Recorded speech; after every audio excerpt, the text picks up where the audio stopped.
Assalamualaikum warahmatullahi wabarakatuh.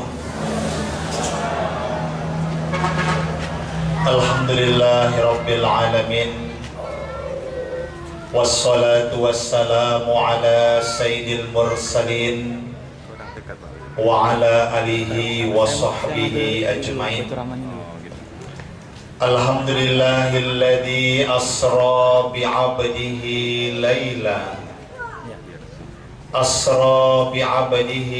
laylan minal masjidil haram ilal masjidil aqsa alladzi barakna hawlahu linuriyahu min ayatina innahu huwas sami'ul basir. Wa qala Allah ta'ala fil Qur'anil Karim, a'udzu billahi minasy syaithanir rajim, bismillahir rahim. Rabbi ij'alni muqimas salati wa min dzurriyyati Rabbana wa taqabbal du'a. Shadaqallahul azim. Yang saya hormati dan saya muliakan Bapak Ibu, orang-orang tua kami, tokoh masyarakat, para cerdik pandai, alim ulama, tuan-tuan guru yang hadir pada malam yang penuh dengan keberkahan ini. Yang saya hormati Badan Kenaziran Masjid Baitur Rahman, Bapak Insinyur Haji Sugiri beserta seluruh jajarannya, panitia pelaksana, dan pada malam hari ini juga hadir bersama kita Bapak Kepala Lingkungan, dan yang sama kita banggakan dan kita sayangi anak-anak kita, calon generasi pemimpin umat, dan juga secara khusus yang kita hormati dan kita banggakan qari kita pada malam hari ini yang telah melantunkan ayat-ayat Al-Quran yang begitu menyentuh hati kita dan penuh dengan kekhusyukan. Adinda kita tadi membaca ayat-ayat suci Al-Quran sehingga sungguh menggetarkan hati kita yang mendengarkannya. Bapak Ibu, keluarga besar masyarakat Johor Indah Permai 1, jamaah Masjid Baitur Rahman, STM, dan seluruh hadirin yang dimuliakan Allah Subhanahu wa Ta'ala. Alhamdulillah, pada Jumat malam yang berkah ini kita dipertemukan Allah Subhanahu wa Ta'ala. Insya Allah kita semua dalam keadaan sehat walafiat. Dan pada kesempatan ini satu kebahagiaan bagi kita yang merupakan nikmat Allah. Kita masih diberikan kesempatan menghirup udara di muka bumi ini, sehingga pada malam hari ini kita dapat bersilaturahim.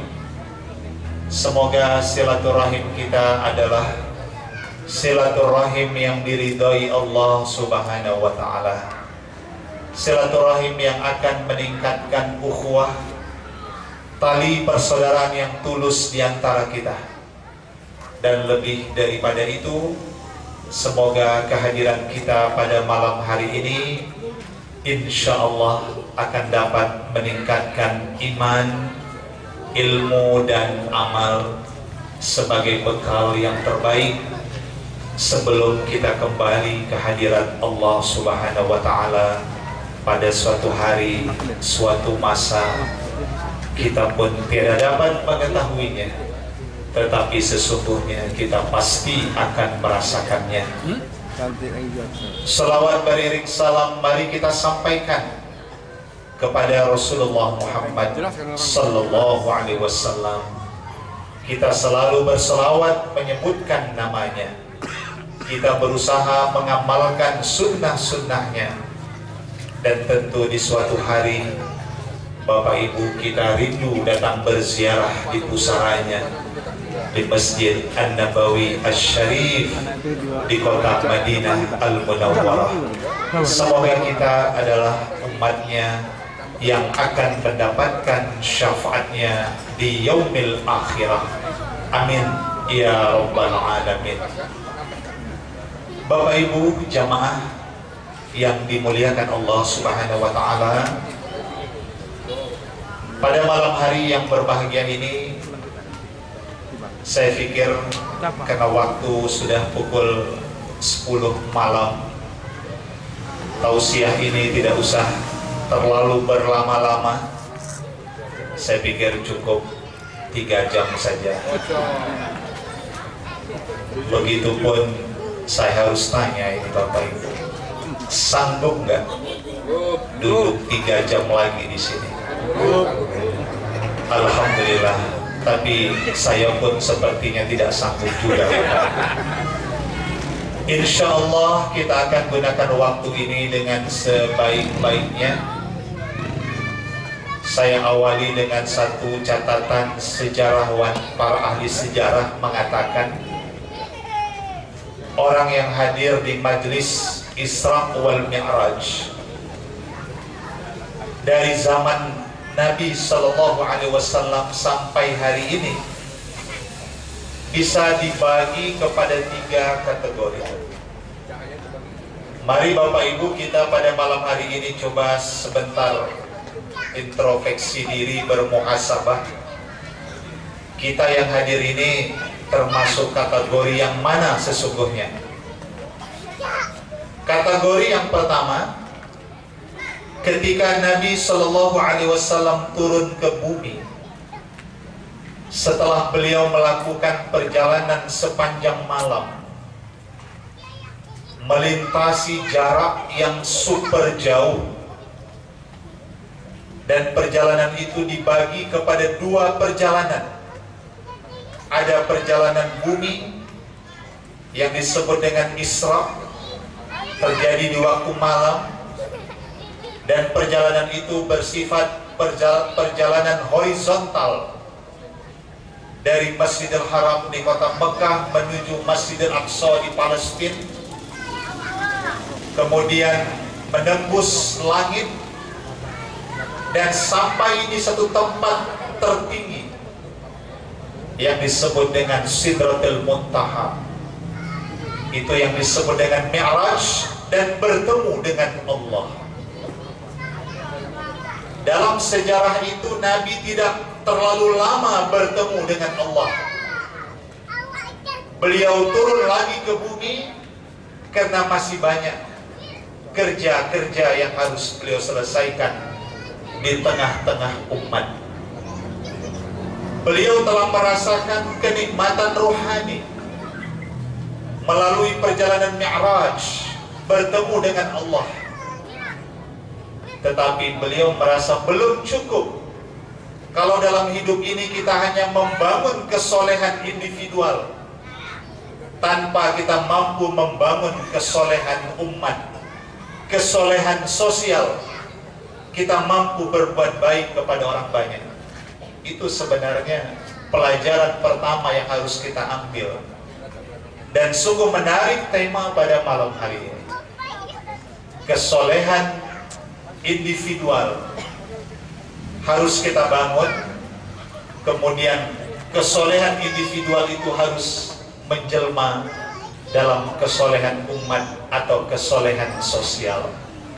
Nabi tidak lama dan tidak berlama-lama bertemu dengan Allah di Sidratul Muntaha, walaupun itu adalah puncak kebahagiaan tertinggi. Beliau turun lagi, dan dalam sejarahnya sebelum subuh Nabi sudah kembali ke kota Mekah. Maka ada 3 kategori dalam catatan para ahli sejarah dalam menerima peristiwa Isra wal Mi'raj. Yang pertama, ketika Nabi menceritakan itu, tidak ada yang meragukannya, dan mereka sangat yakin, percaya dengan peristiwa Isra wal Mi'raj tanpa banyak komentar, dan mereka berkata sami'na wa ata'na. Kalau engkau yang mengatakannya, wahai Muhammad, kami percaya, tidak ada keraguan, dan kami taat apa yang engkau katakan itu kepada Allah. Nah, semoga Bapak Ibu yang hadir pada malam hari ini, kategori yang pertama dalam sejarah itu diwakili oleh Sayyidina Abu Bakar As-Siddiq. Beliau orang yang selalu membenarkan, dan tidak saja membenarkan, tapi melaksanakan kebenaran yang disampaikan kepadanya. Insya Allah ini adalah tingkatan kategori terbaik dan tertinggi. Semoga kita semua pada malam hari ini insya Allah adalah orang-orang yang sami'na wa ata'na. Amin ya rabbal alamin. Ada lagi kategori yang kedua, itulah mereka yang langsung tidak percaya, dan mereka berkata, mana mungkin Nabi Muhammad itu menempuh perjalanan yang super jauh pada zaman itu, sementara mereka menggunakan akalnya. Mekah Madinah saja pada zaman itu ditempuh 2 bulan dengan unta. Dari Mekah ke Aqsa maksudnya itu memerlukan waktu 1 bulan. Belum lagi balik dari Aqsa ke Mekah 1 bulan lagi. Belum lagi cerita ke langit. Pada zaman itu dengan unta saja 2 bulan antara Aqsa dengan Mekah. Sedangkan Nabi melintasi di atas langit, melewati tata surya, planet. Menurut catatan para ilmuwan, jarak bumi dengan matahari saja 150 juta kilometer. Tapi saya pikir ibu-ibu sering ke matahari. Matahari departemen store, dingin, malah betah sambil melontar rupiah. Tapi planet matahari itu 150 juta kilometer. Dengan panas lingkar matahari saja itu mencapai 6.000 derajat Celcius. Belum lagi panas inti matahari 16 juta derajat. Bagaimana manusia bisa menembus lebih daripada itu?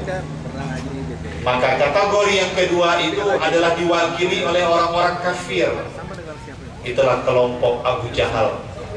Ketika mendengar peristiwa itu, mereka langsung berkata, sami'na wa asaina, kami dengar tapi kami tidak yakin. Mustahil itu terjadi. Dan ada lagi kelompok yang ketiga. Itulah kelompok yang ragu-ragu. Para ahli sejarah menyebutkan itu seperti kelompok Abu Thalib, penuh dengan keraguan. Kalau Abu Jahal spontanitas menentang kebenaran, tetapi Abu Bakar langsung spontanitas menerima kebenaran itu. Nah, ada satu lagi, tapi tidak termasuk ketiga kategori itu, namanya sami'na wa mangantumna. Itu lain lagi ceritanya.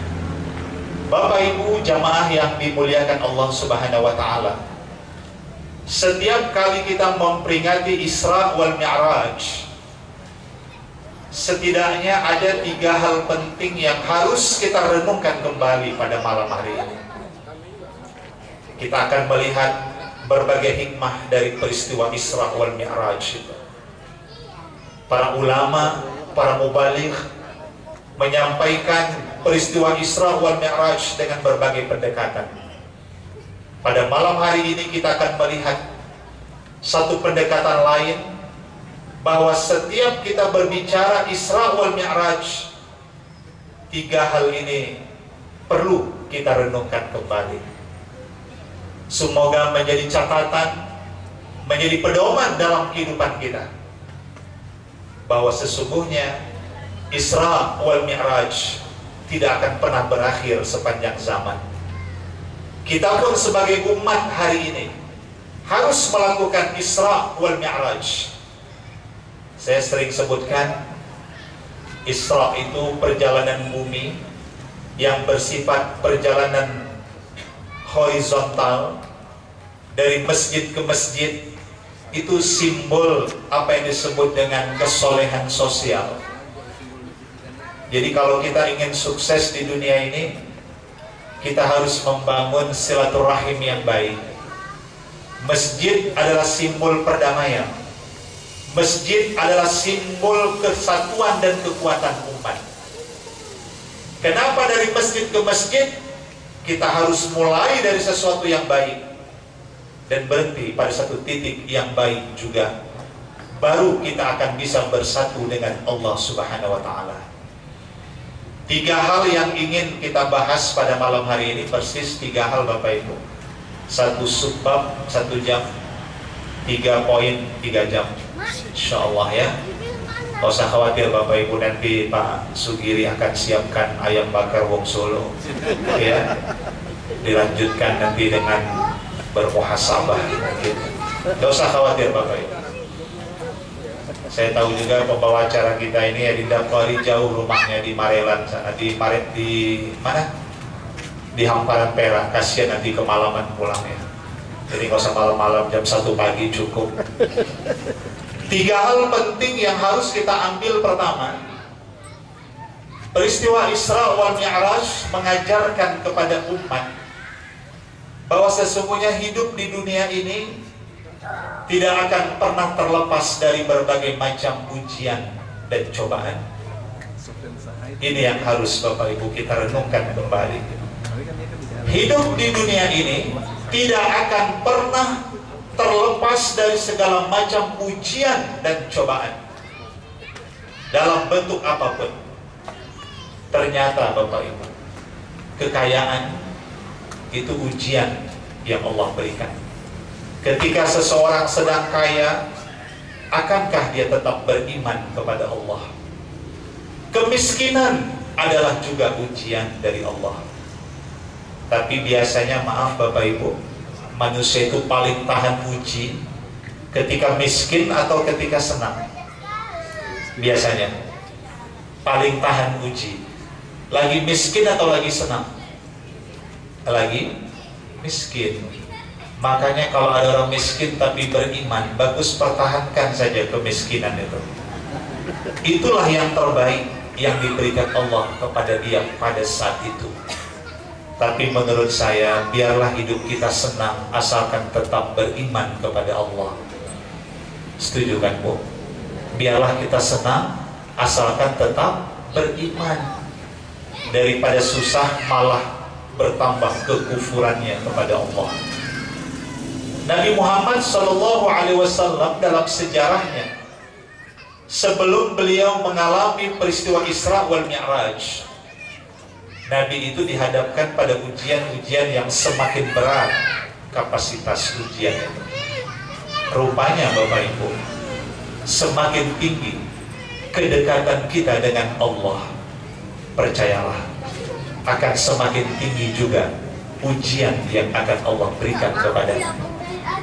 Sama juga seorang pejabat, semakin tinggi jabatannya, semakin tinggi pangkatnya, itu akan semakin berat ujian yang dihadapi dengan pangkat dan jabatan yang dia miliki.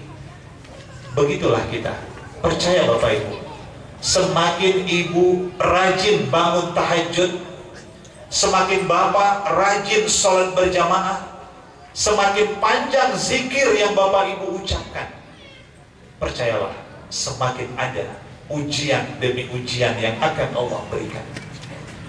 Tetapi ketika manusia itu mampu menghadapi ujian, dia akan mengalami kenikmatan yang luar biasa. Nabi Muhammad SAW, bagaimanapun beratnya, pada akhirnya beliau mendapatkan kenikmatan yang luar biasa. Apa itu? Bertemu dengan Allah. Itu puncak kenikmatan tertinggi bagi orang yang beriman. Orang-orang tasawuf mengatakan, maqam tertinggi manusia itu adalah ketika bertemu dengan Allah. Itu puncak dari segala-galanya. Kita baca sejarah Nabi di Mekah, macam ujian yang beliau hadapi Bapak Ibu. Mulai daripada embargo, orang-orang kafir seperti memberikan batasan kepada Nabi, wahai Muhammad, jangan engkau bebas berdakwah lagi di Mekah ini. Gerakan dakwahnya dibatasi. Dan dalam sejarah diceritakan ketika Nabi di Taif, beliau dilempar dengan batu. Embargo dilakukan orang kafir, ancaman dan sebagainya. Dan pada saat-saat beliau di tengah-tengah tekanan dari orang-orang kafir, dalam sejarah itu beliau kehilangan pula dua orang yang sangat besar jasanya.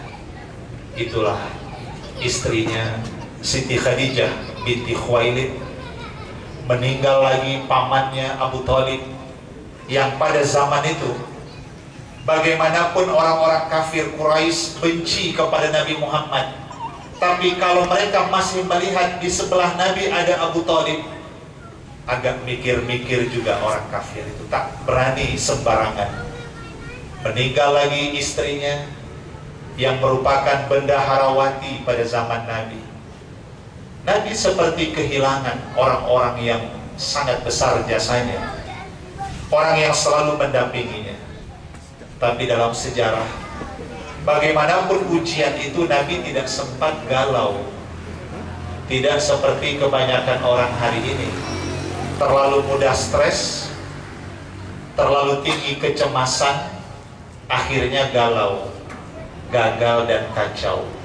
Itulah singkatannya. Dalam sejarah itu Nabi bagaimanapun bersedihnya, dalam catatan sejarah pada masa itu disebut dengan Amul Hazan, tahun penuh dengan duka cita. Beliau mendapat tekanan dari orang kafir, beliau kehilangan orang-orang yang selalu memberikan kekuatan. Nabi sangat bersedih. Tapi apa yang terjadi? Di tengah-tengah kesedihan itu Nabi selalu bersandar di Baitullah.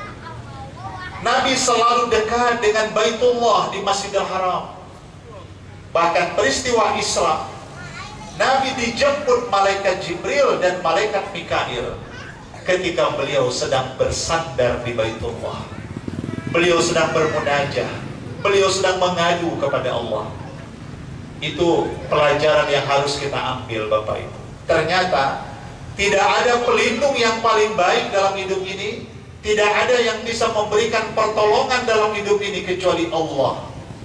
Segala-galanya bagi kita. Dan inilah yang belakangan diteliti para ahli kesehatan, pernah melakukan penelitian, para ahli ilmu jiwa melakukan riset. Kajiannya menarik sekali Bapak Ibu. Kenapa seorang Nabi Muhammad itu sangat tegar, padahal beliau tidak sedikit ujian yang diberikan kepadanya, beliau kehilangan orang-orang yang dicintai, tapi Nabi tidak pernah stres dan tidak pernah berhenti meneruskan dakwahnya. Kalau bersedih itu biasa.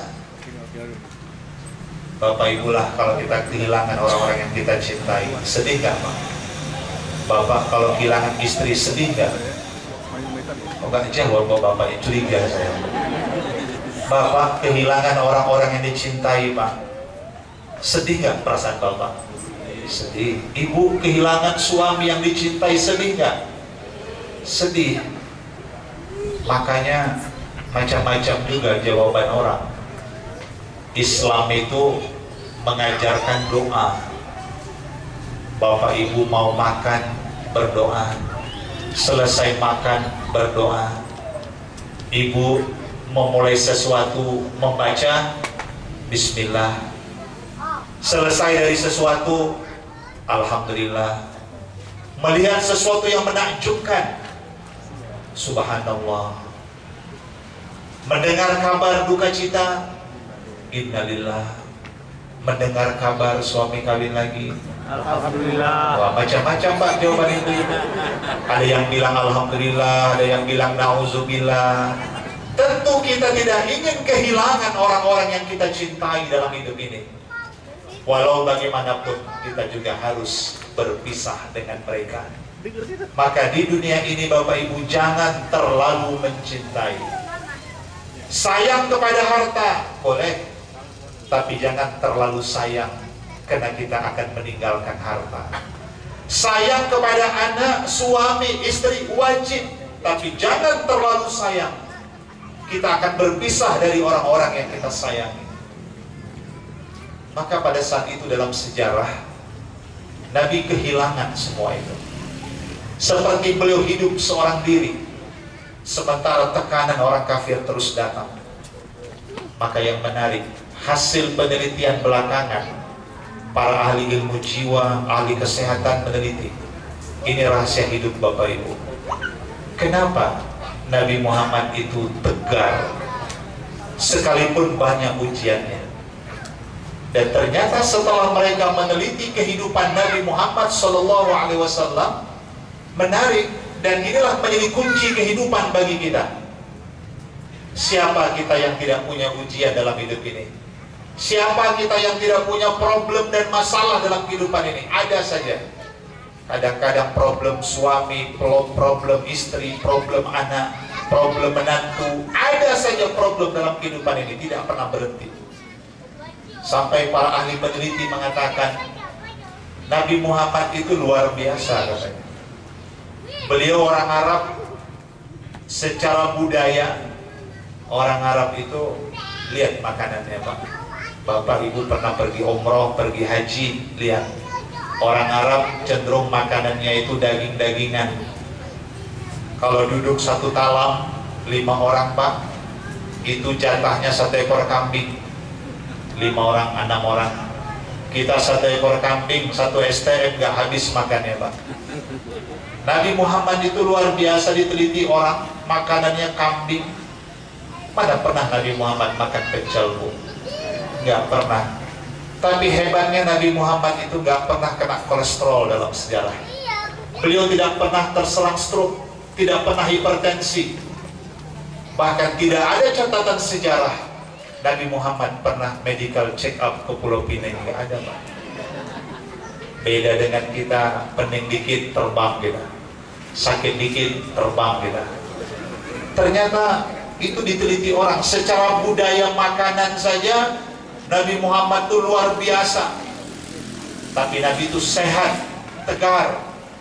Secara kehidupan sosial antropologis, beliau hidup di tengah komunitas Arab jahiliyah pada zaman itu. Kemanapun beliau pergi, itu beliau seperti menghadapi orang-orang yang memusuhinya. Tapi Nabi tidak pernah stres dengan tekanan masyarakat. Beliau tidak pernah berhenti meneruskan dakwahnya, sekalipun beliau tidak mendapat sambutan ketika di Mekah. Hanya sedikit sekali orang-orang yang beriman. Apa rahasianya Bapak Ibu? Nah, ternyata setelah dibaca dalam sejarah kehidupan Nabi, dibuka kitab Haikal, menceritakan kehidupan Nabi Muhammad dari sejak lahir sampai wafatnya. Banyak filosofis kehidupan beliau yang harus kita amalkan, sehingga mudah-mudahan itu pun menjadi satu kekuatan bagi kita. Lihat dalam sejarah Bapak Ibu, bagaimana Nabi Muhammad itu tidak sehat secara fisik dan ruhani. Dilihat Pak, pola kehidupannya, pola tidurnya, pola makannya, pola minumnya, pengendalian kecerdasan emosionalnya itu luar biasa. Itu kalau kita baca sejarah Nabi, kehidupan Nabi itu menarik. Beliau dari segi tidurnya saja, beliau itu awal tidurnya Pak, tapi awal bangunnya. Sepertiga malam terakhir beliau tidak pernah tidur lagi. Awal tidurnya, awal bangunnya. Dengan kata lain, beliau sedikit tidur.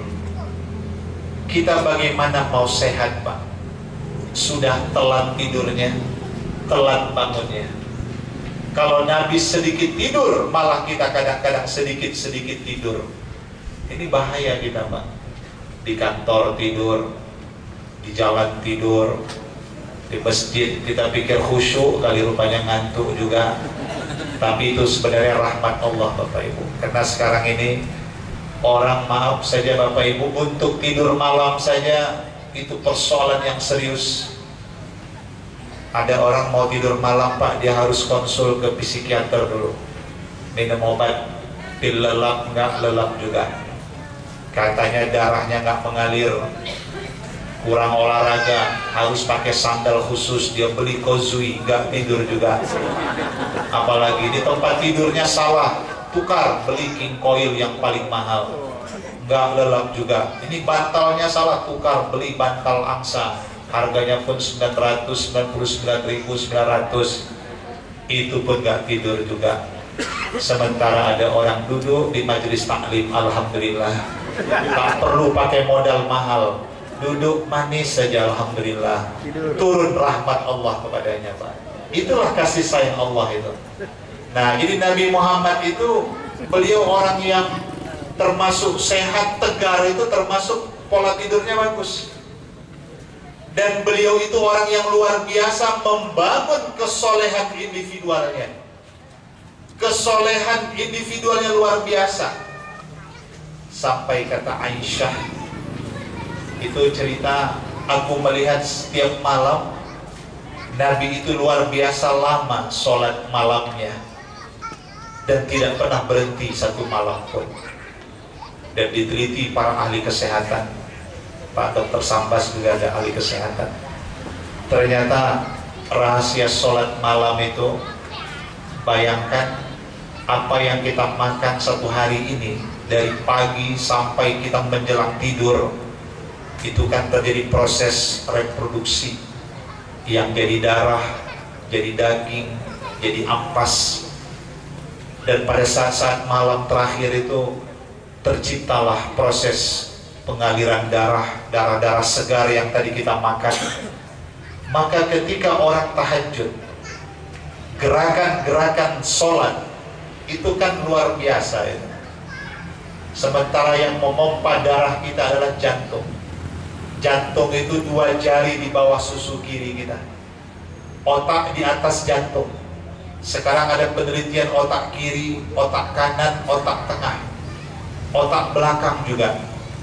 Dan otak bahagian yang sangat tinggi dari jantung, sifat cairan, sulit mencari tempat yang lebih tinggi. Maka kalau kita rumah bertingkat, air pump tidak pakai sanyo, susah ke atas itu, harus dibantu dengan mesin supaya bisa naik. Makanya orang yang rutinitas tahajud seperti Nabi, lihat gerakan ruku yang sempurna. Pada saat ruku, otak belakang itu sejajar dengan posisi jantung, terjadi sirkulasi darah yang begitu baik. Ketika orang sujud, maka Nabi kalau sujud terakhir lebih lama dari sujud yang lain, sambil berdoa di dalam hati. Karena ketika sujud, hidung mencium lantai, otak sejajar dengan lantai, itu rukun sujud. Pada saat itu terjadi lagi sirkulasi pencucian darah dari jantung menuju otak. Karena otak di bawah pada posisi sujud dan jantung di atas, bayangkan terjadi lagi proses sirkulasi darah, menghindari pembekuan darah di otak. Itu rahasia sujud. Nah, makanya sholat yang berkualitas itu melahirkan manusia yang berkualitas. Maka bagaimana Nabi tidak sehat dalam sejarahnya? Kata Aisyah, kalau aku lihat Nabi itu setiap sholat malam menetes air matanya, bengkak kakinya. Kita bengkak juga, Bu. Asam urat lagi naik, beda nilai bengkaknya. Karena lamanya beliau berdiri sujud kepada Allah. Dan ternyata ketika seseorang mampu curhat kepada Allah, segala beban yang banyak seperti terselesaikan. Ibulah punya problem yang banyak. Ada teman dekat, ibu cerita sama kawan tadi sambil nangis, walaupun kawan ibu cuma bilang, oh begitu ya Bu, oh begitu ya. Ibu cerita bebas, seperti sudah berkurang merasa beban itu. Apalagi ketika manusia itu curhat kepada Allah. Itulah yang dilakukan oleh Nabi SAW dalam sejarah hidupnya. Tak pernah beliau berhentikan sholat malamnya. Itu satu. Apalagi pola makan Nabi itu bagus, Pak. Beliau itu dalam sejarahnya orang yang sedikit makan. Kita bagaimana mau sehat, Bu? Sedikit-sedikit makan. Itu kan beda. Malah Nabi itu dalam hal makan ya, beliau tidak pernah mensisakan makanan itu. Sampai mengisap jari tangannya. Ternyata ada rahasia. Ketika ditanya kepada Nabi, "Ya Rasulullah, kenapa engkau makan itu?" Nabi kalau makan tidak pernah mengambil dari bagian tengah. Beliau mengambil makanan dari bagian tepi supaya tidak ada yang tertumpah. Terus ditanya, "Kenapa engkau lakukan itu ya Rasulullah?" Apa jawaban Nabi? Dari sepiring makanan ini ada yang berkah, yang menjadi energi, yang menjadi tenaga, yang menyehatkan. Maka aku tidak tahu mana bagian yang berkah itu. Maka satu pun tidak ingin aku mensisakannya. Kalau ada yang terbuang, entah yang terbuang itu yang berkahnya. Itu Nabi tidak pernah melakukan pemubaziran makanan. Kenapa beliau makan dengan jemari tangannya? Beliau mengisap jemari tangannya. Rupanya Allah yang Maha Kaya menciptakan pada jemari tangan manusia itu ada unsur zat asam yang mempercepat proses pembusukan makanan. Sehingga kalau kita makan dengan tangan, proses pembusukan akan lebih cepat terjadi. Dan itu sudah cukup membantu sistem digestif, saluran cerna, usus untuk menghancurkannya. Dia sudah dibantu dengan proses pembusukan oleh tangan kita. Maka Nabi gak pernah kena asam lambung, beliau gak pernah sakit mah, pola makannya bagus. Dan satu hal Bapak Ibu, maaf, Nabi mengajarkan kepada umat, beliau tidak pernah minum berdiri dan tidak pernah makan berdiri. Diteliti orang belakangan, kenapa Nabi Muhammad melarang makan berdiri, minum berdiri? Ternyata di dalam tubuh manusia itu ada namanya penyaring. Bahasa dalam penelitian itu namanya Springer. Kalau orang minum berdiri, Bapak Ibu, Springer, penyaring airnya akan tertutup rapat. Sehingga maaf saja, air-air yang kita minum, selain air Zam-Zam satu-satunya mukjizat dan air yang paling bersih, air-air lain tidak bisa dijamin. Ada unsur batu, unsur logam, ada unsur besi kalau kita bawa di laboratorium. Sehingga kalau orang minum berdiri, maaf, air itu langsung menuju kandung kemih. Dan itu lambat laun menjadi gumpalan-gumpalan batu. Dan bisa prostat, merusak saluran kandung kemih kita. Nah itu yang terjadi. Nah belakangan maaf saja Bapak Ibu, kita pergi resepsi di hotel-hotel berbintang, kursinya 200 orang, yang datang 1000 orang. Mau tidak mau orang harus minum berdiri, makan berdiri, seminggu 3 kali seperti itu, kalikan sebulan, kalikan sekian bulan, itu sudah cukup merusak kandung kemih kita. Maka bagus Bapak Ibu pergi undangan di hotel, bawa kursi kecil aja, atau bawa tikar kecil Pak, macam di Mekah, bentangkan saja. Buat apalagi kita harus menjaga gengsi-gengsian kalau nanti menjadi penyakit bagi kita. Nah ini syukur juga panitia bagus, disediakannya kursi. Jadi kalau minum udah aman saya nih. Kadang-kadang kita tausiah berdiri Pak 1,5 jam, dikasih pulang minum, baru awak ceramah tak boleh minum berdiri. Tak mungkin kita minum berdiri juga, akhirnya menahan 2 jam tak minum-minum. Nah ini bagus panitia cukup ngerti, ini memang luar biasa cerdasnya jemaah Masjid Baitur Rahman ini. Disiapkan kursi, artinya biar 3 jam pun saya sanggup bicara, kan begitu Pak Sugiri ya. Baik ya, Bapak Ibu jamaah yang dimuliakan Allah Subhanahu wa taala. Pola makannya bagus, pola tidurnya bagus, dan satu hal lagi, Nabi itu makannya sehat. Beliau orang yang mudah senyum dan tertawa. Rupanya orang tertawa itu menyehatkan Pak. Itu penelitian terbaru menyebutkan orang yang bisa tertawa yang tuluslah dan tertawa pada saat yang tepat. Orang tertawa itu katanya bisa memproduksi hormon endorfin, sejenis sabu-sabu alamiah. Jadi nggak perlu kita nyabu Bapak Ibu. Dengan tertawa yang tulus saja itu sudah terproduksi hormon endorfin.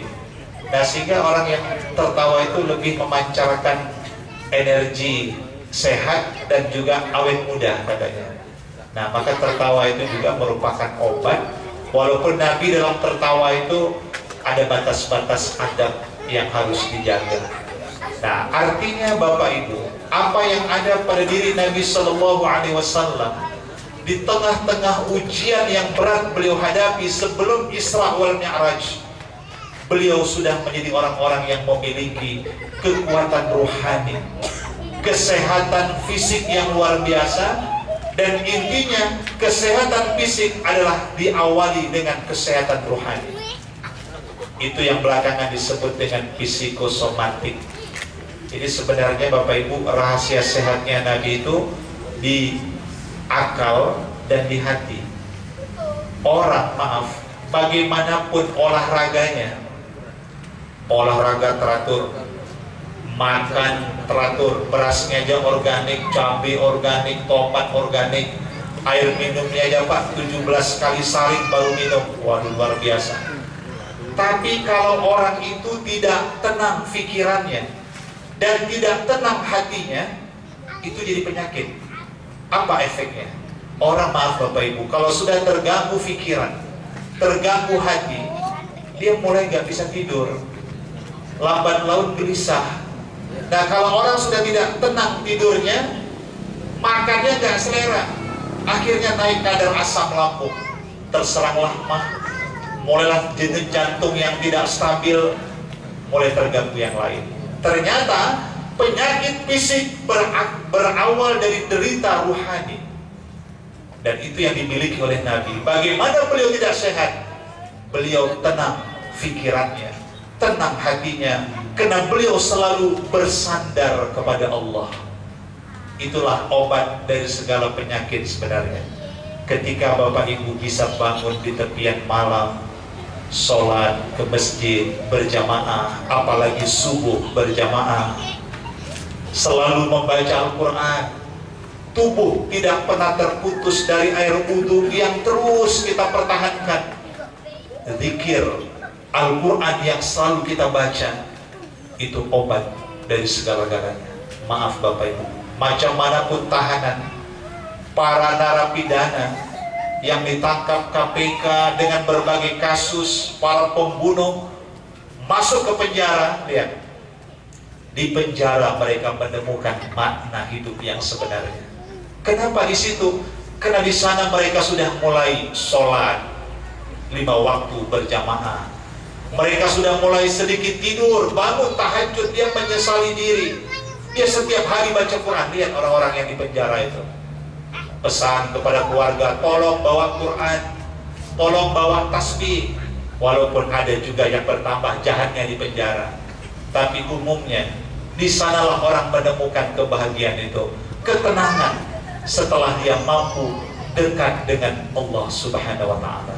Nah, ini hikmah yang pertama daripada Isra wal Mi'raj, bahwa hidup tidak akan pernah terlepas dari segala ujian demi ujian, tapi jalan terbaik menghadapi ujian, pergilah, dekatkan diri kepada Allah. Lihat Nabi, beliau di Masjidil Haram, beliau selalu memandang Ka'bah, beliau tidak berhenti munajahnya, beliau naik ke Jabal Nur, Gua Hira di kota Mekah, sambil memandang Ka'bah bermunajah.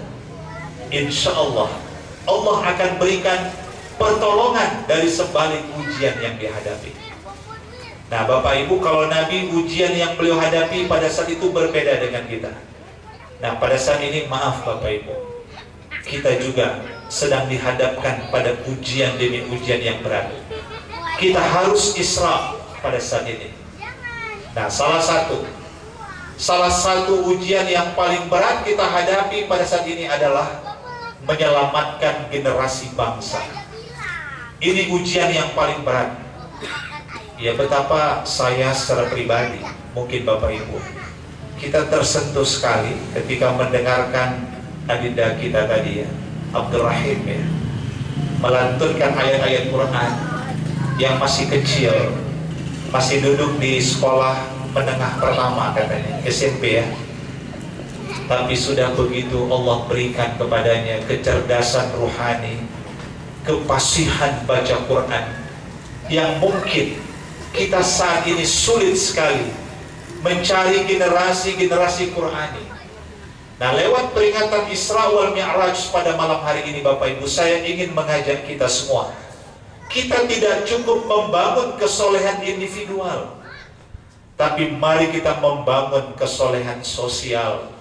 Kita buka mata, kita buka hati, lihat lingkungan kita, lihat masyarakat kita, lihat generasi bangsa kita, terutama menyelamatkan anak-anak bangsa ini luar biasa. Saya pikir, maaf ya Bapak Ibu, mendidik anak pada generasi hari ini beda dengan zaman-zaman kita dulu. Mungkin beda dengan zamannya Pak Karim dulu, Pak. Kalau dulu kita santun kepada orang tua, dulu orang tua kita kalau marah, Pak, dengan simbol-simbol aja udah paham kita. Ibu kita kalau marah cukup dilihatinnya aja kita lama-lama, Bu. Dilihatin aja, udah duduk manis kita. Sekarang kita melotot sama anak, dilototin lagi, Bu. Dulu ayah kita kalau marah, Pak, cukup batu aja takut kita, batu aja dia.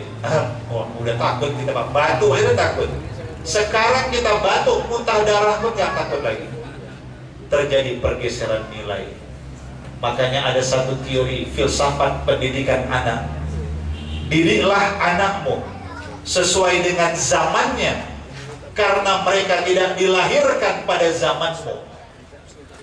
Sudah beda, bukan zaman kita lagi mereka pada hari ini. Banyak sekali ujian kita pada saat ini Bapak Ibu. Satu penelitian menyebutkan hari ini di Indonesia, satu langkah anak-anak negeri ini berjalan, dia berjalan keluar dari rumahnya, mereka sudah dihadapkan pada 5 kriminalitas yang cukup menakutkan. Mereka dihadapkan kepada madat, narkotika, sabu yang sudah menyentuh seluruh lapisan masyarakat. Bahkan anak-anak tingkat sekolah dasar pun sudah ada yang jadi korbannya. Ini kejahatan yang sungguh luar biasa. Madat, narkotika. Kita lihat, saya kalau lihat korban-korban narkoba, ketika suatu kali saya pergi berziarah ke Inabah di Tasikmalaya, di Suryalaya, Jawa Barat. Di sana ada pesantren miliknya Allah yarham almarhum Abah Hanom. Beliau guru saya juga. Di sana ada rehabilitas korban narkoba, namanya Inabah. Itu kalau kita lihat mereka sedih kita. Ada yang SMP, SMA, SD. Mereka anak-anak orang berada, orang-orang terpandang. Hanya karena orang tuanya tidak punya waktu lagi kepada mereka. Mereka terpengaruh dengan lingkungan luar. Sedih. Mereka sudah tidak punya masa depan. Walaupun memang perlu rehabilitas panjang. Ini kriminalitas yang pertama. Berat Bapak Ibu ujian kita hari ini. Kita harus Isra, kita harus mi'rajkan generasi bangsa ini. Kejahatan madat satu. Yang kedua, miras, minuman keras juga dengan berbagai versi. Madon, maaf ini pergaulan bebas, pelacuran, maling, ini juga. Kemudian sampai kepada main tanda kutip judi. Ini luar biasa. Maka pada saat ini Bapak Ibu, kita perlu kembali kepada apa yang diajarkan Nabi SAW. Apa yang beliau ajarkan kepada umat? Hidupkan, sinari, berikan cahaya rumahmu dengan cahaya-cahaya Allah. Coba lihat Bapak Ibu pada malam hari ini, sudah adakah cahaya-cahaya Allah itu bersinar di rumah kita? Ada hadis Nabi, sinari rumahmu dengan cahaya sholat dan cahaya membaca Al-Quran. Rumah yang di dalamnya ada orang yang sholat dan membaca Quran, penuh dengan cahaya Allah. tenang mereka di dalamnya. Tapi rumah-rumah yang tidak dibacakan ayat Quran, tidak ada orang yang sujud di dalamnya, rumah itu akan sesak. Yang di dalamnya pun gak tenang, Pak. Walaupun rumah itu serba lengkap, fasilitasnya ada. Saya maaf Bapak Ibu sering bilang, materi bukan jaminan kebahagiaan. Benar gak Pak? Kekayaan bukan jaminan kebahagiaan. Benar gak Bu? Banyak orang, maaf, dia bisa memiliki, tapi belum tentu bisa menikmati. Memiliki oke, bisa, dia punya segala-galanya, tapi ternyata dia tidak bisa menikmati. Makan aja gak boleh sembarangan. Dokter bilang, Pak, jangan makan sembarangan Bu. Ya kan saya punya uang banyak. Jangan, Ibu mau cepat gak berdiri bendera STM depan rumah? Jadi saya bolehnya apa? Air putih, pisang tepok direbus Bu. Ada orang alhamdulillah gak punya uang banyak, tapi gak ada pantang, satu aja pantang teridang, selesai semuanya. Kan begitu Korea. Nah, dia gak punya uang banyak, pergi pagi pulang malam, alhamdulillah gak ada pantang, satu aja pantang teridang. Nah, bisa memiliki, tapi ternyata belum tentu menikmati. Kan saya bilang tadi, orang untuk tidur malam aja udah susah Pak, gak tenang dia. Semakin banyak hartanya, bertambah gelisahnya. Bunyi handphone aja takut dia. Wah, ini jangan-jangan KPK telepon saya. Ternyata harta, kekayaan itu tidak jaminan orang bahagia. Saya contohkan begini lagi Bu, ibu-ibu itu, wanita itu fitrahnya identik dengan keindahan. Wanita suka kepada keindahan, kecantikan itu wanita. Makanya Bapak, kalau kita pergi undangan hari Minggu, kita sering kesal Pak. Kita berdandan paling-paling 15 menit selesai, ibu-ibu 1 jam setengah belum siap juga. Karena fitrahnya begitu, suka keindahan, kecantikan. Mereka pintar menata rumah. Apa yang gak bisa mereka atur di rumah Pak? Mulai daripada kristal lengkap dari Bohemia, itu di kitchen set lengkap, luminar, hangkuk, semua ada. Bisa memiliki. Tapi apa yang terjadi Pak? Begitu si ibu tadi makan sehari-hari, yang dia nikmati piringnya hadiah rinso, gelasnya hadiah miwan. Loh, ibu kan punya yang mahal-mahal Bu. Iya sayang nanti pecah. Ternyata kita sudah terlena dengan dunia. Kita bisa memiliki, tapi belum tentu bisa menikmati. Jangan-jangan sampai meninggal dunia tak pernah dia menikmatinya Pak. Dia hanya bisa memiliki, tapi tidak menikmati. Itulah dunia. Rupanya yang ada di dunia ini, kita hanya sebatas bisa memiliki, belum tentu kita menikmati. Dan itu pun akan kita tinggalkan pada suatu masa. Lihat, untuk menyelamatkan generasi bangsa, ujian yang sangat berat pada hari ini Bapak Ibu. Kembalilah kepada satu ajaran Nabi. Dan inilah makanya Nabi katakan, rumahku adalah sorga bagiku. Mari Bapak Ibu, kita hidupkan yang 3 hal ini. Hidupkan dalam rumah-rumah tangga kita sholat berjamaah. Nah, artinya mungkin Bapak Ibu bukan harus kita meninggalkan masjid. Cari waktu yang tepat, seminggu 3 kali berjamaah dengan keluarga. Mungkin ibu bilang nanti maghrib berjamaah. Maghrib suami belum pulang, isya berjamaah. Isya belum sampai ke rumah, subuh berjamaah. Kalau subuh gak pulang juga, kemana suami ibu? Sesibuk-sibuk orang kan subuh di rumah. Hidupkan Pak. Saat ini tidak ada cara yang terbaik menyelamatkan generasi bangsa kita, kecuali kita harus kembali membangun kesolehan individual yang kita bangun juga dengan kesolehan sosial. Tidak ada jalan lain. Sudah sangat banyak Bapak Ibu tanda-tanda zaman hari ini. Lempengan-lempengan bumi yang semakin patah, arah kiblat yang semakin bergeser. Coba lihat, itu akibat tanda-tanda zaman. Dan kita harus sadari, tidak ada yang paling dekat Pak dengan kita kecuali kematian. Itu yang paling dekat dengan kita. Hari ini sehat-sehat, besok dapat kabar sudah meninggal dunia, kaget, tersentak kita. Nah, hidupkan kembali sholat berjamaah, dan pada waktunya tentu kita membawa keluarga sholat di masjid, memakmurkan masjid untuk berjamaah. Kedua, pada saat ini Bapak Ibu kita perlu kembali kepada Al-Quran. Hidupkan kembali tadarus Quran dalam rumah tangga umat Islam. Dan tidak harus di bulan Ramadan saja, tapi di luar Ramadan. Dan saya ingin juga menyampaikan Bapak Ibu, pola tadarus harus kita revisi pada saat ini. Yang dinamakan tadarus itu saling mengajarkan. Maka yang paling baik pakai model di Mekah, di Madinah. Tadarus itu membentuk halaqah. Ada kelompok kecil, 5 orang, 6 orang.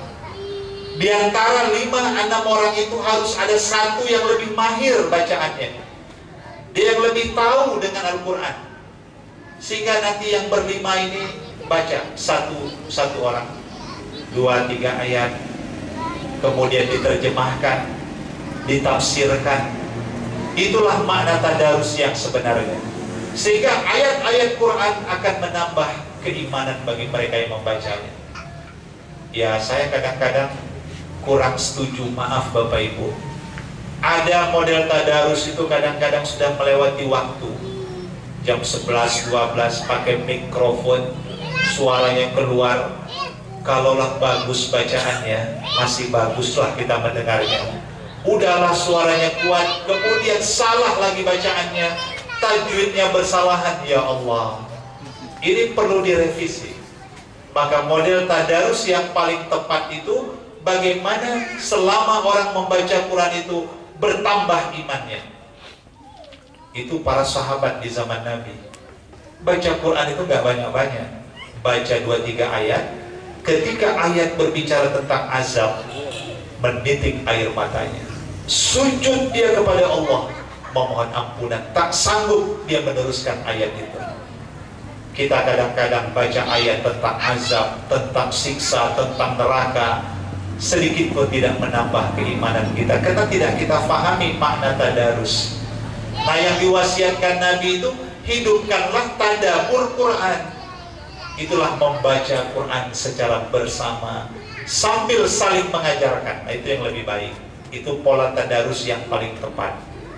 Dan satu lagi, hidupkan dalam keluarga itu makan berjamaah atau makan bersama.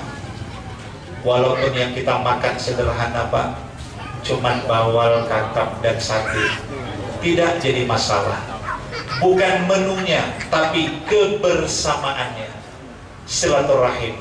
Jadi Isra itu sebenarnya mengajarkan kepada kita, hidup ini tidak cukup membangun kesolehan individual, tapi bangun kesolehan sosial. Tadi sudah tepat kalau Pak Sugiri mengatakan di sini sudah ada sunat massal. Saya baru hari ini mendengar ada istilah sedekah wisata, sambil berwisata, bersedekah, bersedekah sambil berwisata. Kan luar biasa, itu Isra kita Pak. Makanya waktu Nabi dalam perjalanan Isra, ini yang menarik. Dalam Quran disebutkan linuriyahu min ayatina. Dalam perjalanan itu kami akan tunjukkan kepada Nabi Muhammad itu tanda-tanda kebesaran kami dan bagaimana gambaran manusia masa depan. Itu yang menarik Pak, dalam peristiwa Isra wal Mi'raj. Ternyata dalam hidup ini kita harus melihat lingkungan. Kita harus menjadi orang yang punya kepedulian terhadap lingkungan. Kita harus melihat orang lain. Kita harus bisa merasakan perasaan orang lain. Itu yang terjadi dalam peristiwa Isra. Itu kalau kita baca dalam bab Mi'raj dalam kitab Bukhari, panjang ceritanya Bapak Ibu. Banyak sekali gambaran-gambaran manusia masa depan. Dan memang kalau Bapak Ibu kita baca dalam surah As-Sajdah ayat 12, Allah Subhanahu wa taala berfirman pada ayat itu, walau taro izil mujrimuna nakisu ru'usin 'inda rabbihim rabbana absarna wa sami'na farji'na na'mal sholihan inna muqinun. Kalau Bapak Ibu baca ayat ini, pahami maknanya.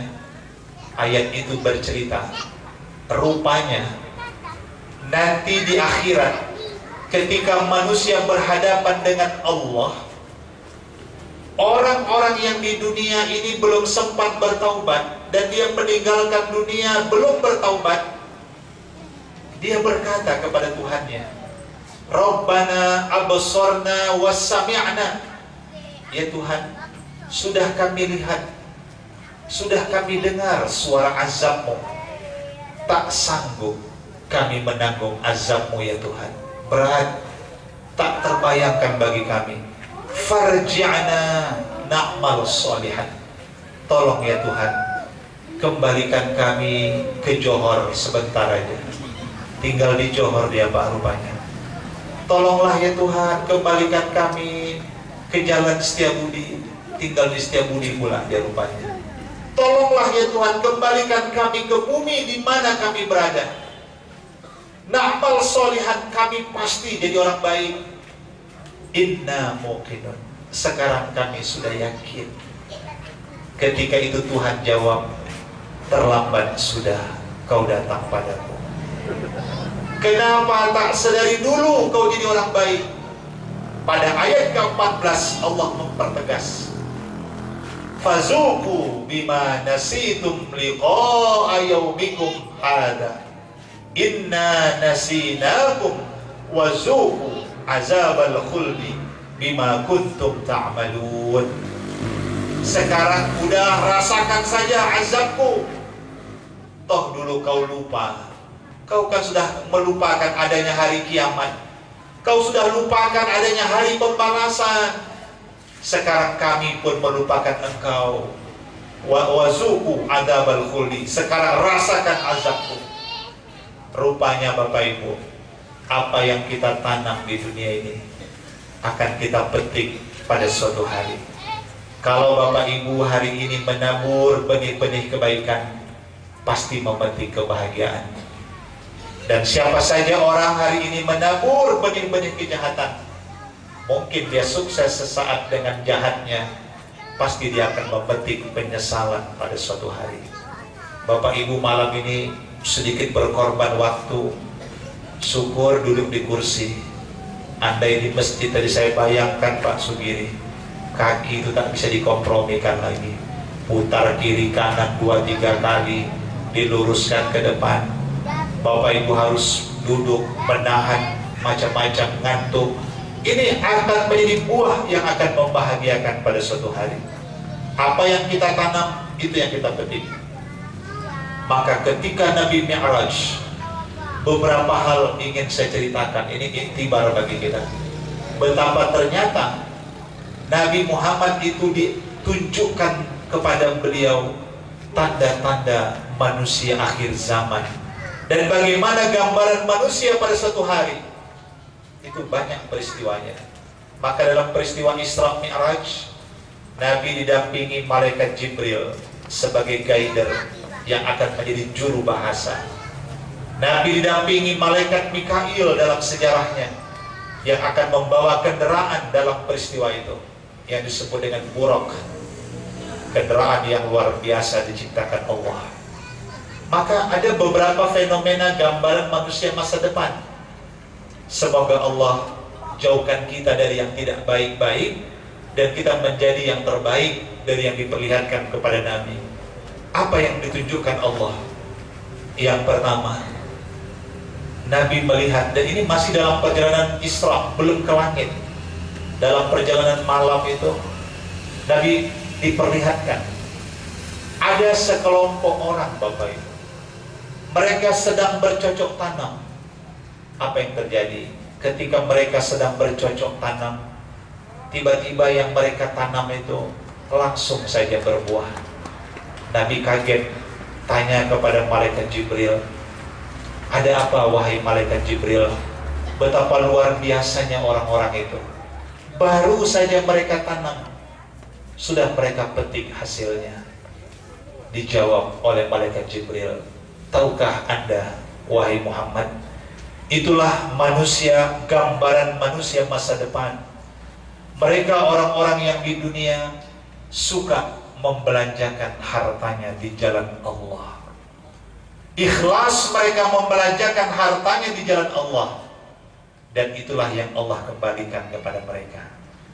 Nah, Bapak Ibu, apapun ternyata yang kita pernah belanjakan di jalan Allah, nanti seperti kita orang yang bercocok tanam, suatu hari kita akan memetik apa yang kita tanam itu. Ibu, Bapak, tadi saya dengar pergi wisata, sedekah wisata jauh sampai keluar daerah, itu seperti orang yang sedang menabur benih. Yakin, ketika Bapak Ibu ikhlas menabur benih itu, pasti akan memetik buahnya, manis buahnya pada suatu hari. Inilah yang diteliti orang juga. Kenapa Nabi sehat?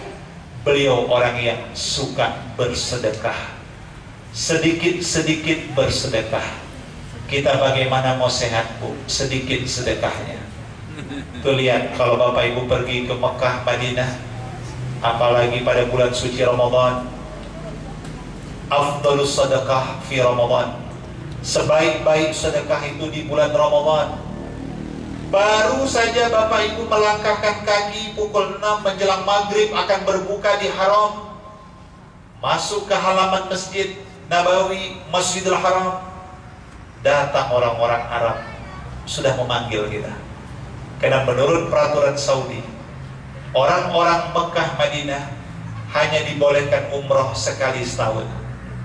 Kapan itu? Ramadan.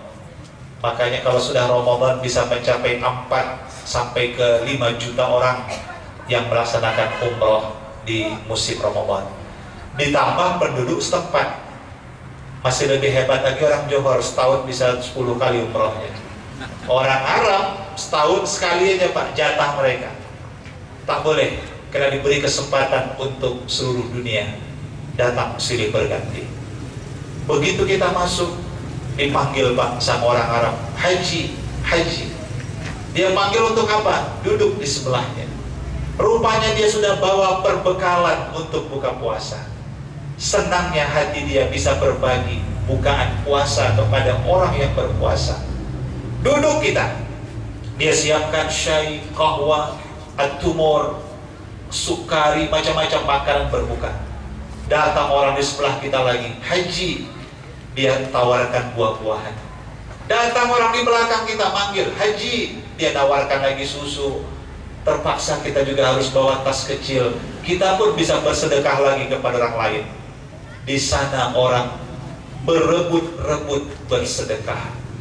Beda dengan kita, berebut-rebut minta sedekahnya. Ini kan beda ini.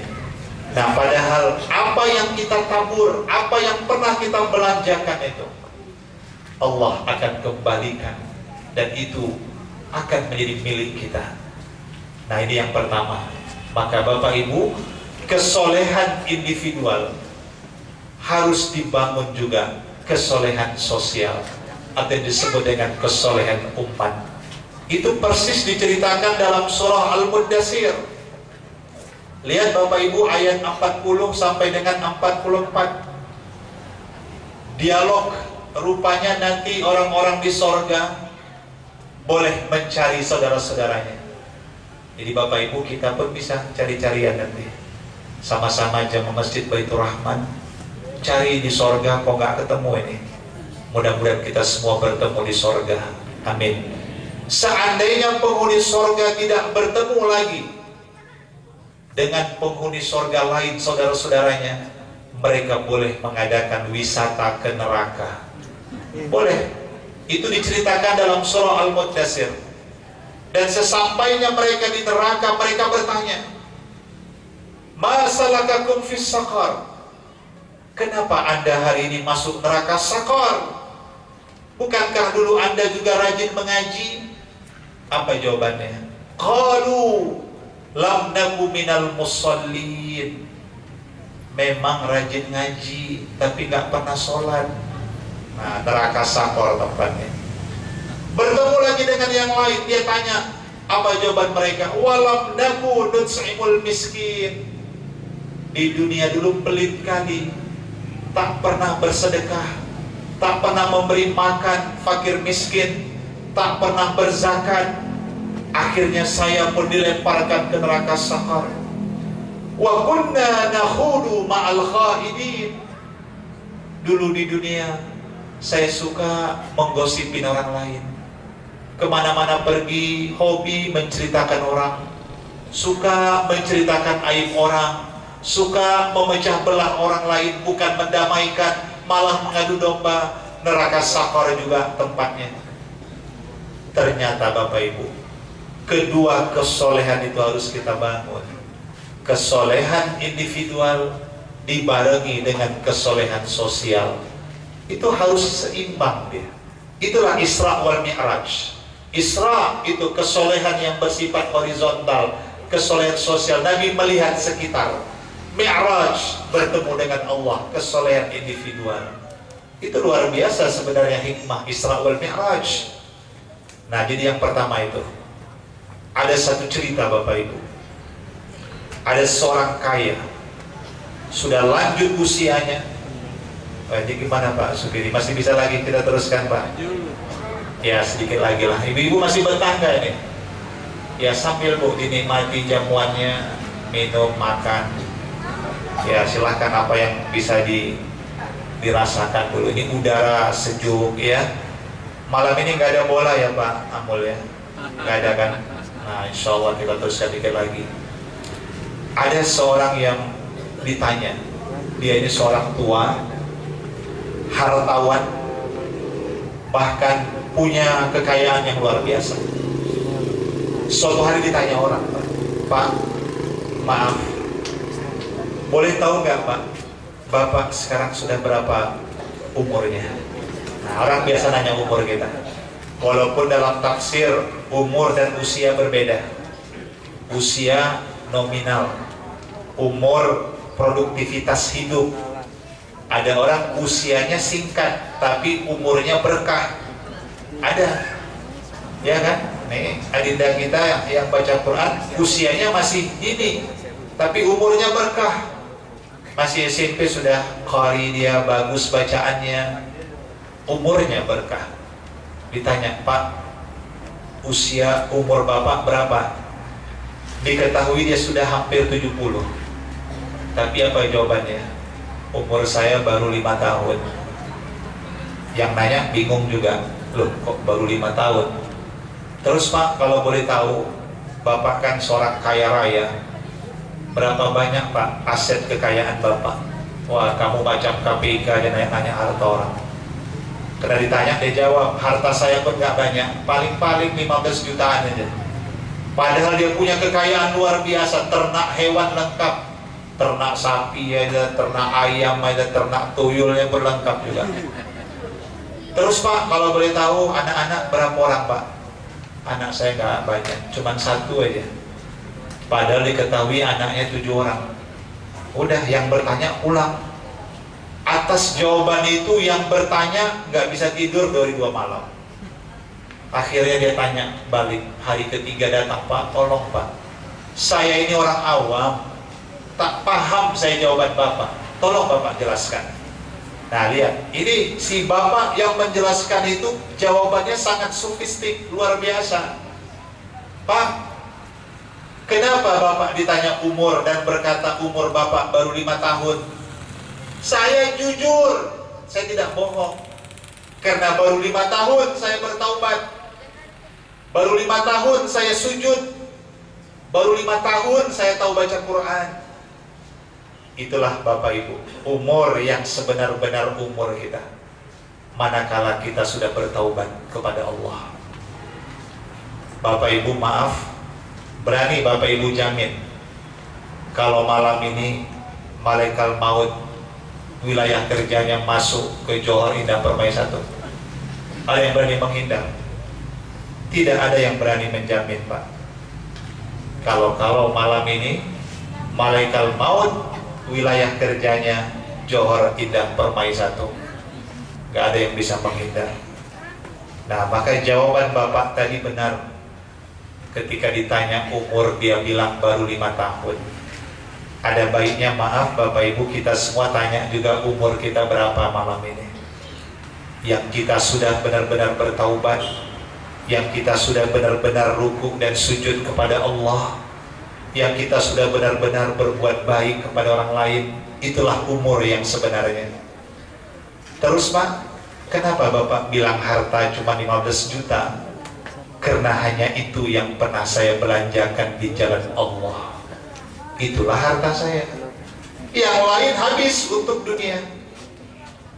Maaf Bapak Ibu, kalau kita ke masjid, Bapak Ibu bawa uang 100.000, masuk ke tabung 20.000, yang 20 itulah harta kita yang sebenarnya. Yang lain habis tanpa kita sadari. Maka Bapak tadi betul jawabannya.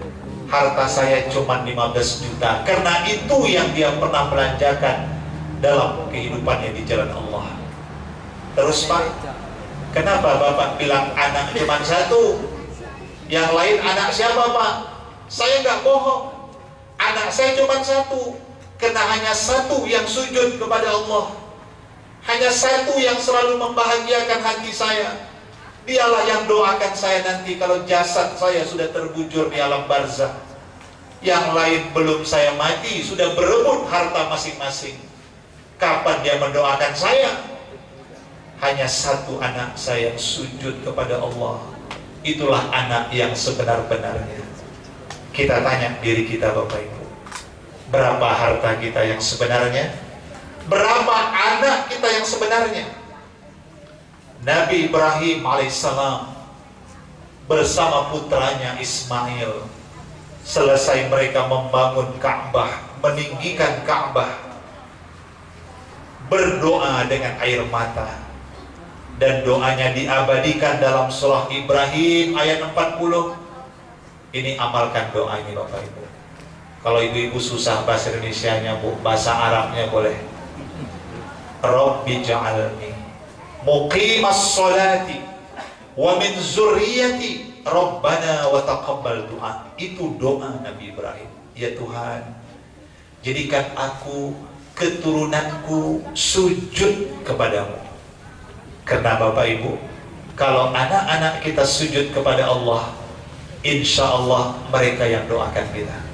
Tapi kalau generasi kita tidak lagi sujud kepada Allah, kapan dia berdoa untuk kita? Syukur-syukur masuk STM Pak, anggota STM doain kita 3 malam berturut-turut.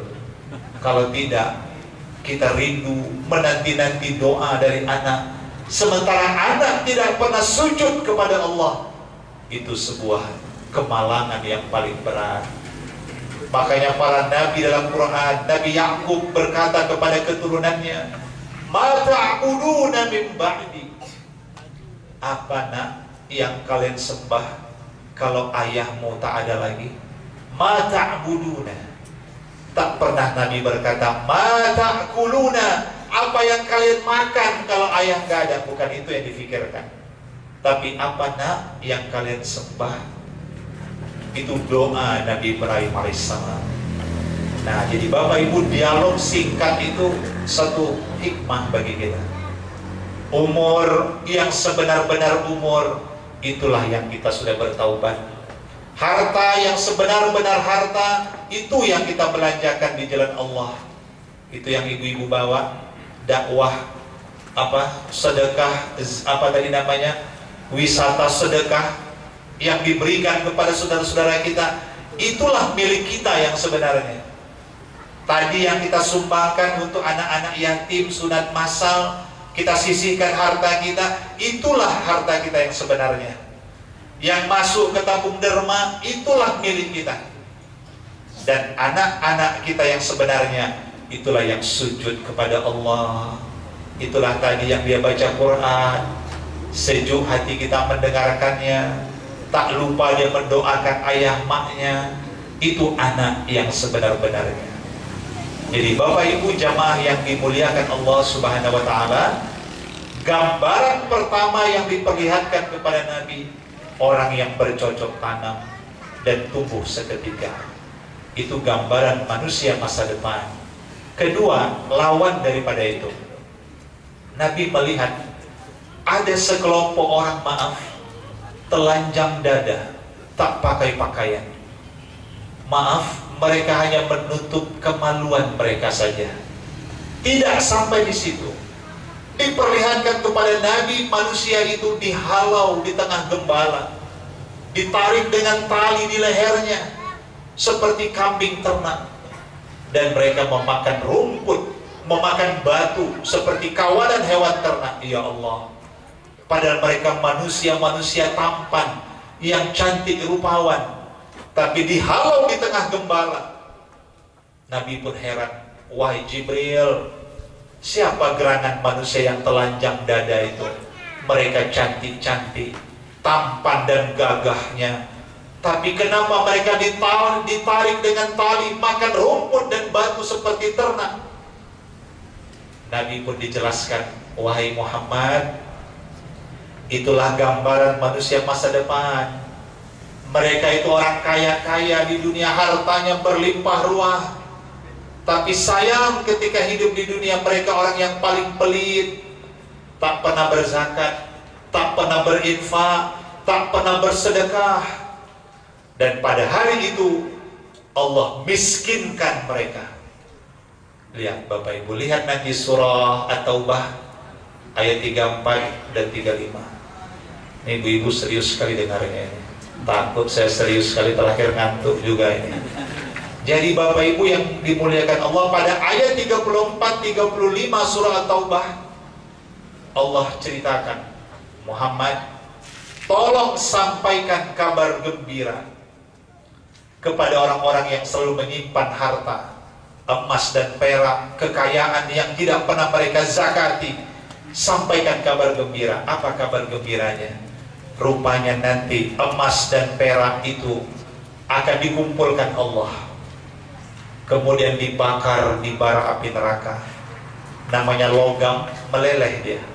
Kemudian Allah tempelkan di dahi mereka, ditempelkan di dada mereka, ditempelkan di punggung mereka, dan Allah katakan, hada ma kanastum li anfusikum.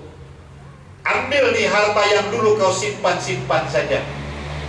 Dan akhirnya kekayaan itu membinasakan mereka. Jadi sekelompok orang yang kedua diperlihatkan kepada Nabi, na'udzubillah, orang yang seperti ternak, makan rumput karena sudah kelaparan dia, makan batu karena mereka semasa hidup tidak pernah membelanjakan hartanya. Nah, itu artinya Isra wal Mi'raj sangat mengajarkan kesolehan-kesolehan sosial. Satu lagi yang menarik, diperlihatkan kepada Nabi SAW sekelompok orang yang kerjanya Bapak Ibu mengambil batu, pecahkan kepala, tersungkur dia, keluar isi kepalanya, dia ambil batu lagi, dia pecahkan lagi, silih berganti. Siapa pula? Wahai Jibril, itulah manusia masa depan. Gambaran manusia yang tidak pernah sujud kepada Allah. Di dunia tegak saja badannya, rukuk tak pernah, sujud tidak pernah. Akhirnya mereka sujudkan sendiri kepalanya, karena mereka tidak pernah sujud kepada Allah Subhanahu wa Ta'ala. Nah, itulah Bapak Ibu gambaran-gambaran sebagian yang disampaikan. Maka peristiwa Isra wal Mi'raj sangat banyak pesan-pesan yang disampaikan kepada kita. Salah satunya ini, sesuai dengan tema yang kita bahas, bahwa Isra wal Mi'raj harus membangun kesolehan individual dan kesolehan sosial dalam kehidupan ini. Hidup yang punya rasa kepedulian. Tetapi pada hari ini Bapak Ibu, kalau kita baca berbagai penelitian para ahli, kita sungguh sangat takut. Apa katanya Bapak Ibu? Ini sebagai renungan bagi kita terakhir. Di negeri ini luar biasa.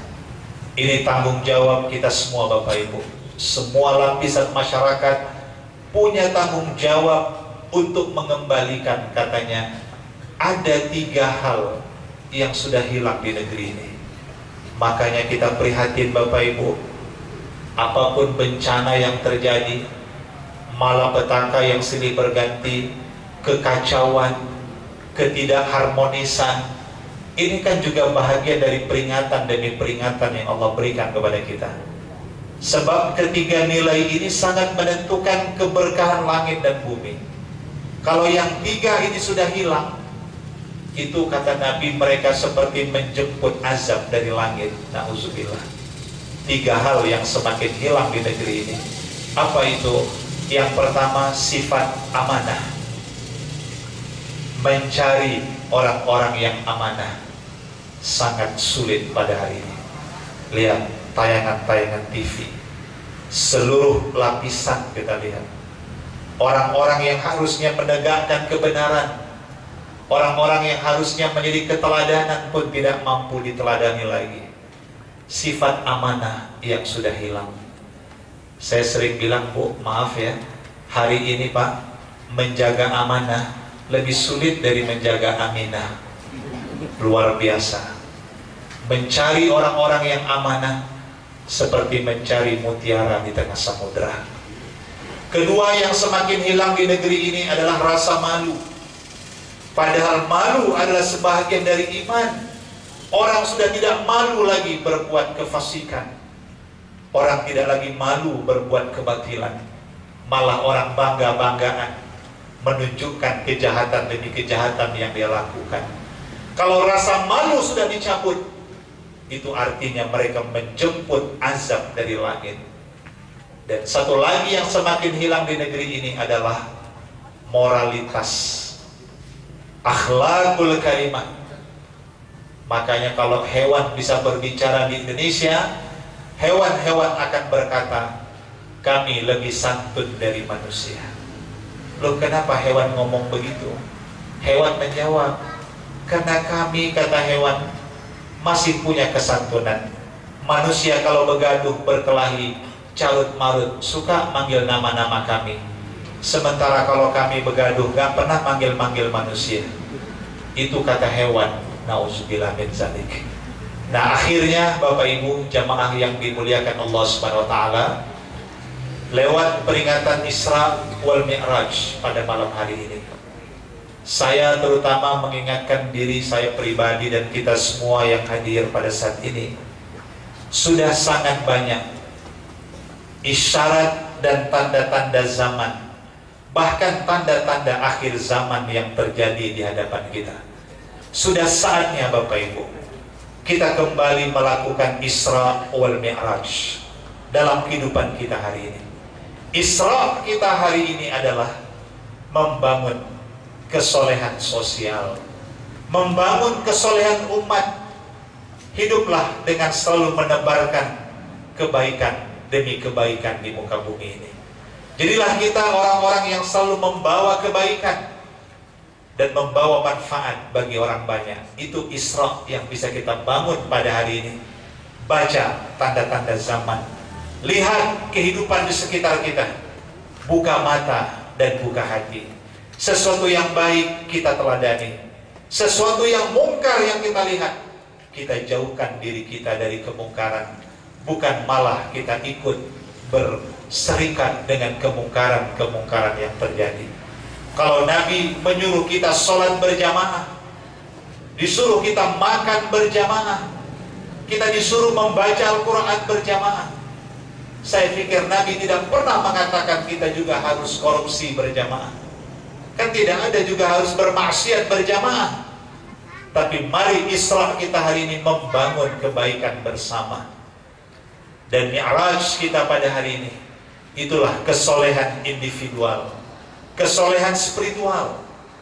Dan manusia akan merasakan kenikmatan Mi'raj, akan merasakan kenikmatan bersama Allah, kenikmatan ibadah, kalau manusia itu terus melakukan tazkiyah an-nafs, penyucian diri, selalu bertaubat. Lihat Nabi Muhammad, sebelum beliau di Isra Mi'rajkan, dibedah dadanya, dicuci hatinya, bukan dicuci dosanya. Nabi tidak punya dosa, beliau maksum. Tapi yang dicuci malaikat adalah potensi-potensi dosa yang ada pada dirinya. Semua kita punya potensi dosa. Kita semua punya bakat sombong, kita punya bakat serakah, kita punya bakat dengki. Nah, maka kita tidak akan sampai kepada Allah Mi'raj kalau sifat-sifat negatif itu masih kita pelihara dalam kehidupan ini. Itu yang pernah terjadi pada kehidupan seorang sahabat Nabi yang disebut-sebut Nabi sebagai seorang penghuni sorga. Ketika dilihat kehidupannya, dia orang yang sholat, orang tahajud, baca Quran. Apa katanya? Orang yang sholat banyak, orang yang bisa baca Quran juga banyak, orang yang panjang zikirnya juga banyak. Tapi belum tentu mereka bisa menjaga lisannya, tapi belum tentu mereka bisa juga menjaga hatinya daripada dengki. Belum tentu mereka bisa menjaga hatinya daripada buruk sangka kepada orang lain. Isra wal Mi'raj mengajarkan bersihkan hati dari potensi negatif. Singkirkan Bapak Ibu sifat dengki yang ada pada diri kita. Susah melihat orang senang, senang melihat orang susah. Orang dapat rezeki, dia demam dari 2 malam. Itu harus disingkirkan. Singkirkan juga penyakit suuzon pada diri kita, selalu buruk sangka kepada orang lain. Dan yang lebih berat, jaga lisan kita daripada perkataan yang menimbulkan kerugian bagi diri kita, apalagi bagi orang lain. Itulah fitnah, itulah ghibah, itulah juga kebohongan, itulah juga sumpah palsu dan sebagainya. Nah, yang paling berat itu yang harus kita pertahankan. Sucikan hati kita, baru kita bisa merasakan nikmatnya Mi'raj, bertemu dengan Allah Subhanahu wa Ta'ala.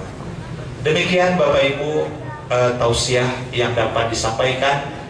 Semoga bermanfaat.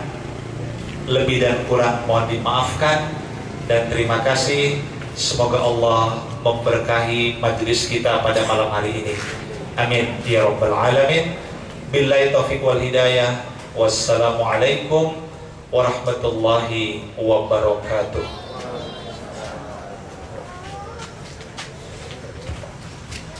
Mari Bapak Ibu kita sejenak menghadirkan hati, berdoa dengan kesungguhan, memohon dengan kerendahan hati, penuh harap semoga doa-doa kita akan diperkenankan Allah Subhanahu wa Ta'ala.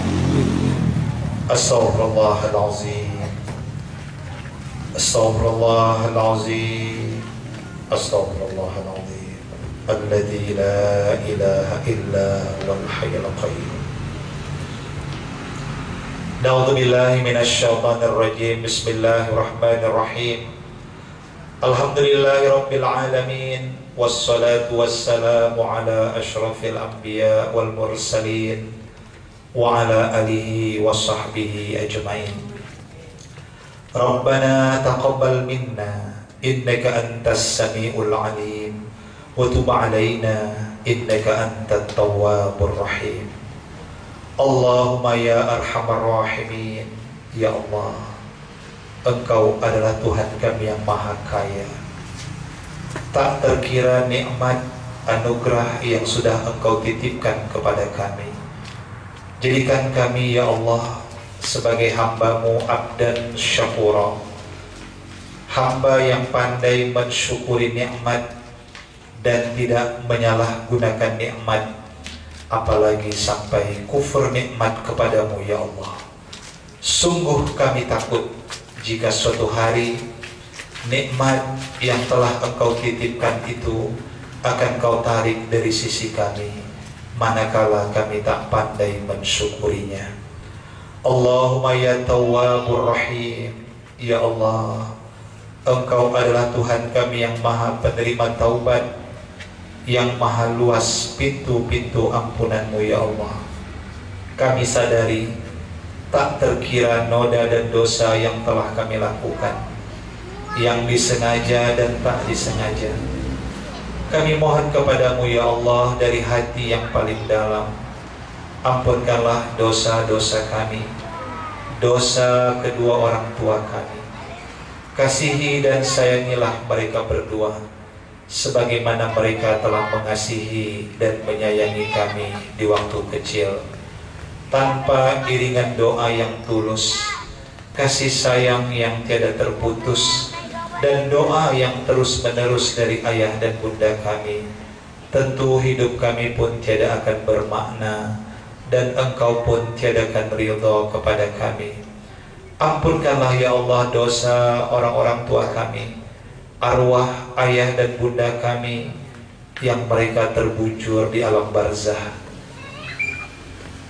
Sampaikan ya Allah doa-doa kami, jauhkan mereka dari fitnah dan azab kubur, sinari alam kubur mereka dengan cahayamu ya Allah, dan menjadikan kuburan mereka laksana hamparan daripada hamparan sorgamu.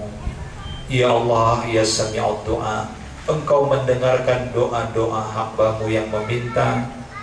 Anugerahkan kepada kami ya Allah, hiaskan hati kami dengan iman. Kami hidup dalam iman, dan suatu saat kami meninggalkan dunia ini dalam keadaan husnul khatimah. Kami termasuk golongan orang-orang yang beriman. Wa tawaffana ma'al abrar. Ya Allah, kami memohon kepadamu, jadikanlah diri kami, anak, cucu, dan keturunan kami adalah mereka orang-orang yang ruku dan sujud kepadamu, dan suatu saat mereka akan mendoakan kami ketika kami terbaring di alam barzahmu. Allahumma ya mujibad da'awat, jauhkanlah kami dari segala macam bencana dan mara bahaya. Jauhkan kami dari segala macam wabah penyakit. Jauhkan kami dari segala macam fitnah, tipu daya, baik yang datang dari jin dan manusia. Jauhkan kami ya Allah dari segala permusuhan. Jauhkan kami dari perpecahan. Jauhkan kami dari sifat khianat, buruk sangka. Satukanlah hati kami ya Allah. Jadikanlah kami orang-orang yang selalu menebarkan kebaikan di muka bumi ini. Jadikanlah kami orang-orang yang selalu cinta kepada sholat berjamaah. Jadikanlah kami sebagai hamba-Mu yang selalu rindu dengan ayat-ayat-Mu. Jadikanlah kami sebagai hamba-Mu yang selalu bangun di keheningan malam, bermunajah, bertawajuh kepadamu. Kami sadari ya Allah, tidak ada tempat meminta pertolongan, tidak ada tempat bagi kami untuk mengadu, tidak ada daya dan kekuatan kami ya Allah, kecuali Engkau ya Allah yang maha tinggi dan maha mulia. Jadikan ya Allah pertemuan kami pada malam hari ini pertemuan yang Engkau ridhai, silaturahim yang membawa keberkahan, dan jadikan nantinya perpisahan kami senantiasa dalam penjagaan-Mu.